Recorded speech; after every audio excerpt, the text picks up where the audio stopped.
Oh, yeah.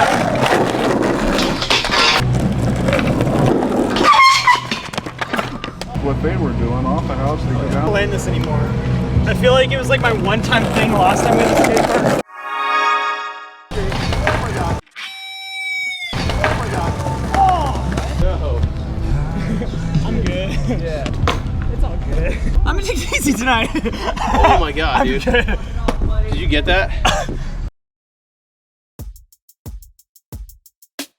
What has God been teaching you?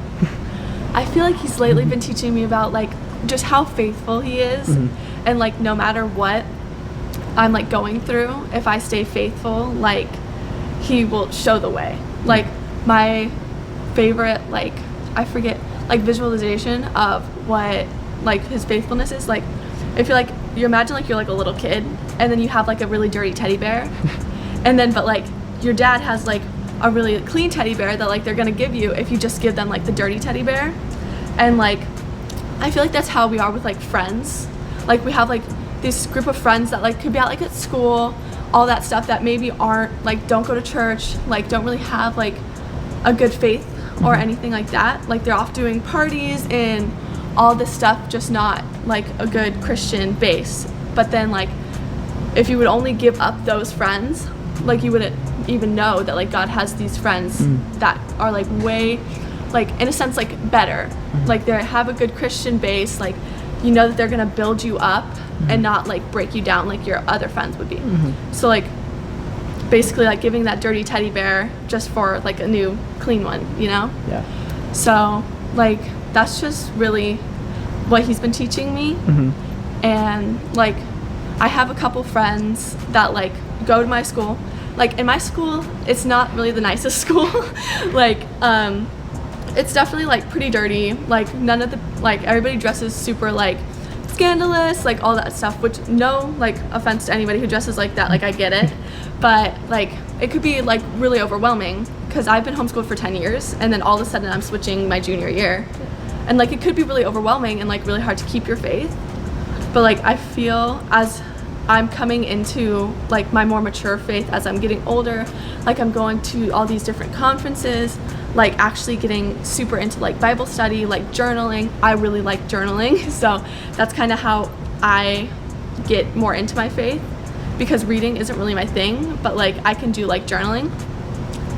So I've just been like journaling, praying, like all that stuff. I feel like it's just helping me get way more into my faith and kind of trusting God, and like no matter what he's gonna like show me, and like for instance just like my school or my faith, like all that stuff, if I just trust him, like he's gonna show me so many better options and like all that stuff. And it could be right now, it could be in 5 years, it could be next year, like all that stuff.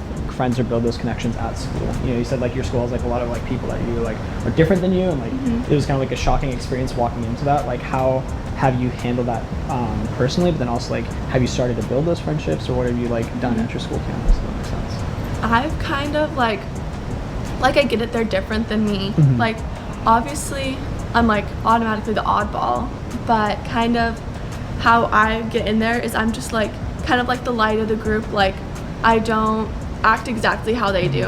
Like I'm always just super nice, like all that stuff, just like kind of hoping that like one day they'll be like, Cameron, why are you so nice? Or like, Cameron, why do you act like that? And I'd be like, I act like this because God like shows me, or like because Jesus died on the cross for me, and like if he shows grace to me, like a huge sinner, like all that stuff, like I can easily show grace to someone else that's going through basically like the same stuff. Like we're on the same level. Just like different perspectives. So I kind of like how I gauge it is like I understand where they're coming from. Like I try not to be too judgmental, because like that's not how God would want us to act, right? Like I don't act super judgmental. I just kind of like get in there. I just let them know that I love them and where I stand. Like they know that I'm a Christian, they know that I have this faith base, like they know where I stand, and I just want them to know that if they ever needed anybody to talk to about anything at all, like I'm always there for them, and I'll love them no matter what.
like Gene Kelly or like Judy Garland. Yeah, I know who those are.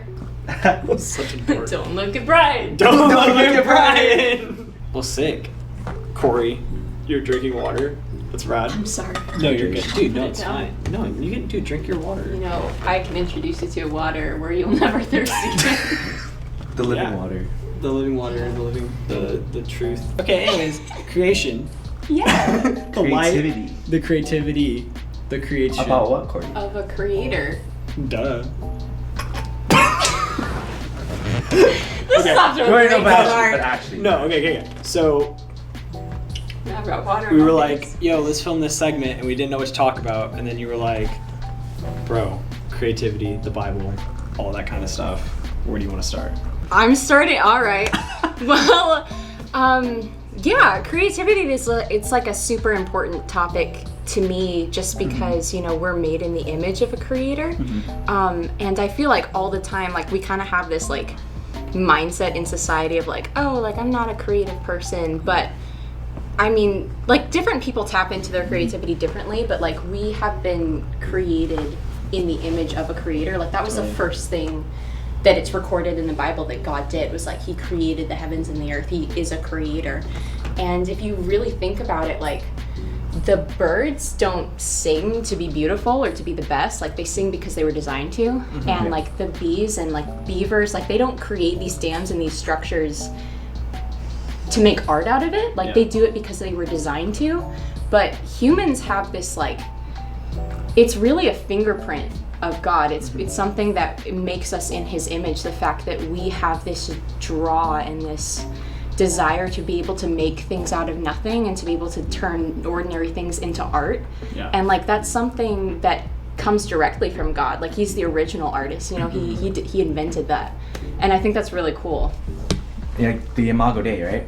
Yeah. So made in God's image. Actually kind of cool because I think a lot of people like to say, oh, I'm not creative. But thinking about, like you said, how we are made in God's image. Yeah.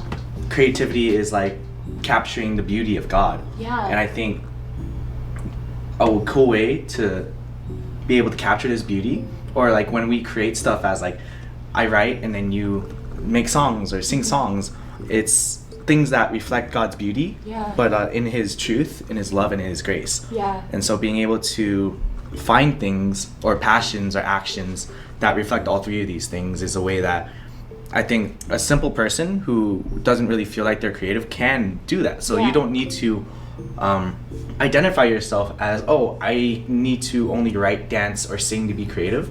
But how can I take, you know, what God has given me, the most beautiful thing of all, which is like Jesus, and apply it to like everyday living?